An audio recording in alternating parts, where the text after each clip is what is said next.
Asia Tenggara baru saja masuk babak baru.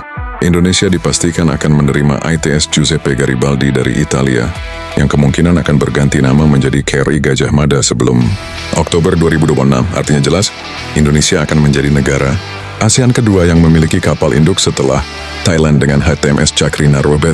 Tapi kita tidak akan membahas sejarah keduanya. Yang jauh lebih menarik adalah ini. Jika dua kapal induk Asia Tenggara ini berdiri di laut yang sama, mana yang benar-benar lebih kuat, mana yang lebih siap tempur, dan mana yang sekadar simbol. Karena kapal induk bukan soal kebanggaan. Mereka adalah mesin proyeksi kekuatan. Dan hari ini kita bedah head to head, bukan soal siapa punya duluan. Thailand sudah lebih dulu punya kapal induk lewat HTMS Chakri Narrowbed. Sekarang Indonesia akan menyusul lewat ITS Giuseppe Garibaldi yang akan menjadi KRI Gajah Mada. Pertanyaannya bukan siapa yang duluan.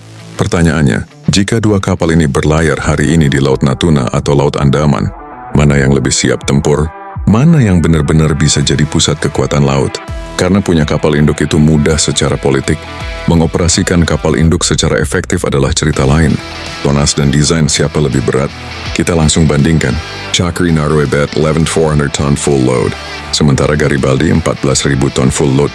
Selisihnya bukan kecil, itu beda kelas. Garibaldi, freeboardnya.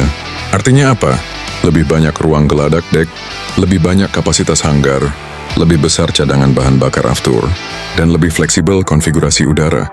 Chakri sejak awal dirancang sebagai light carrier.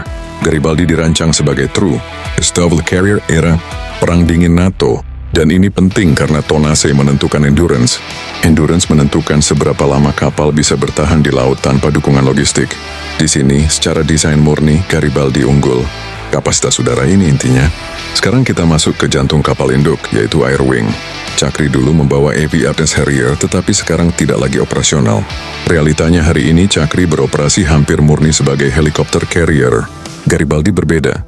Ia memang sudah pensiun dari Angkatan Laut Italia, tetapi desainnya masih mampu mengoperasikan helikopter anti-submarine warfare, helikopter serbu, dan secara teoritis fixed-wing navalized. Inilah game changer. Jika Indonesia tidak mengoperasikan jet tempur, Garibaldi tetap bisa jadi drone carrier. Chakri, space, dan sistem pendukungnya lebih terbatas.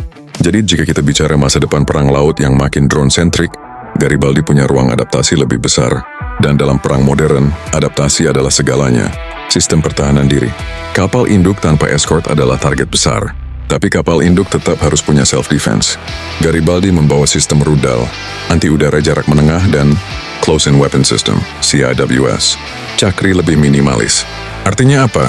Jika dua kapal ini berdiri sendiri tanpa frigat pengawal, Garibaldi punya lapisan proteksi lebih tebal. Memang idealnya kapal induk selalu dalam carrier strike group, tapi kita bicara worst case scenario. Dan dalam worst case, Garibaldi lebih siap bertahan. Kecepatan dan proyeksi kekuatan. Kecepatan maksimum Garibaldi sekitar 30 knot, Chakri sedikit di bawahnya. Kelihatannya sepele, tetapi kecepatan menentukan kemampuan bereaksi cepat di teater operasi. Tapi dalam operasi laut, 5 knot bisa menentukan siapa duluan masuk area konflik, siapa duluan keluar dari zona ancaman rudal, dan siapa duluan repositioning saat intelijen berubah. Garibaldi secara performa mesin memang dibangun untuk operasi intensif. NATO, Chakri tidak pernah benar-benar digunakan dalam high intensity deployment jangka panjang. Dan ini bukan kritik, ini fakta pola operasi. Faktor paling krusial, realita operasional. Sekarang kita masuk ke bagian paling sensitif. Kekuatan kapal induk bukan di bajanya, tapi di komitmen negara yang mengoperasikannya. Thailand punya kapal induk hampir 30 tahun, tapi jarang berlayar penuh sebagai air power projection platform. Kenapa? Biaya operasi tinggi, air wing mahal, dan maintenance kompleks. Indonesia harus belajar dari situ.